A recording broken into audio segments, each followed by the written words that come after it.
మానసిక సమస్యల్లో చాలా తరచుగా కనబడేది, ఎక్కువ మందిని వేధించేది, జీవితాల్ని ఇబ్బందికరంగా మార్చేది ఏదంటే ఫోబియా. ఫోబియా అంటే ప్రధానంగా భయం. అది కూడా అర్ధరహితమైన భయం. సాధారణంగా ఎవరూ భయపడని, ఎవరికీ భయం కలిగించని వాటి గురించి భయపడడమే ఫోబియా. కొంతమందికి ఎత్తైన ప్రాంతాలకు వెళ్లడం అంటే భయం, మరికొందరికి నీళ్లంటే భయం, ఇంకొందరికి 10 మందిలోకి వెళ్లడం అంటే భయం. మరి ఈ రకమైన భయాల్ని అధిగమించేదెలా? ఎలాంటి వైద్య సాయం తీసుకోవాలి? మొదలైన వివరాల గురించి ఇప్పుడు తెలుసుకుందాం.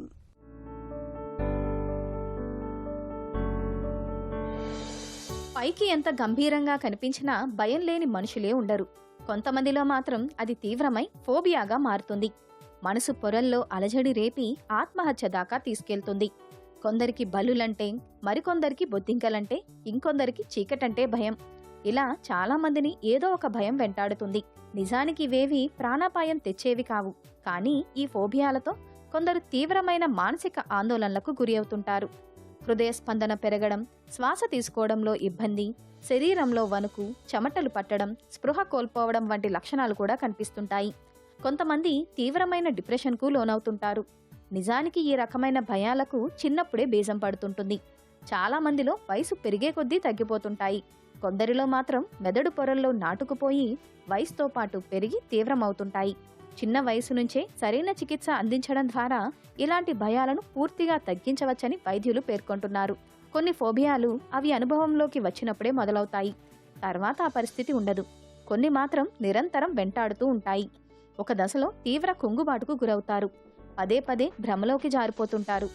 నాకే ఇలా ఎందుకు జరుగుతోందని అనుకుంటూ తీవ్ర ఆవేదన చెందుతుంటారు. ఇలాంటప్పుడు సమస్య తీవ్రతపై చికిత్స ఆధారపడి ఉంటుంది. తరచూ భయపడడం, కుంగుబాటుకు గురి కావడం లాంటి లక్షణాలు ఉంటే మాత్రం నిర్లక్ష్యం చేయకుండా చికిత్స తీసుకోవాలి. ఫోబియాలతో అతిగా భయపడేవారికి ఎక్స్పోజర్ థెరపీ, కాగ్నిటివ్ బిహేవియరల్ థెరపీతో మంచి ఫలితాలు ఉంటాయి. ఎక్స్పోజర్ థెరపీలో భయపడే విషయాలపై నెమ్మదిగా రోగిని ఎక్స్పోజ్ చేస్తారు. తొలుత వీడియోలు చూపించడం, తర్వాత వాటితో కొంత సమయం గడిపేలా చేయడం ద్వారా భయం పోగొడతారు. బిహేవియరల్ థెరపీలో భయం చుట్టూ ఉన్న ఆలోచనలను పటాపంచలు చేస్తారు. ఏది వాస్తవం, ఏది భ్రమ అనేది రోగికి తెలిసేలా చేయడం వల్ల కొన్ని రోజులకు ఆ భయం నుంచి బయటపడతారు. ఆందోళన, భయం తీవ్రత ఎక్కువగా ఉన్నవారికి మాత్రం మందుల ద్వారా చికిత్స అందిస్తారు. ఇక నిత్య జీవితంలో చురుగ్గా ఉండడం, పోషకాహారం తీసుకోవడం, తగినంత నిద్రపోవడం, మద్యం, మాదక ద్రవ్యాల జోలికి వెళ్ళకపోవడం, ఇతర వ్యాపకాల్లో నిమగ్నం కావడం వల్ల క్రమేపీ ఈ ఫోబియాల నుంచి దూరం కావచ్చు.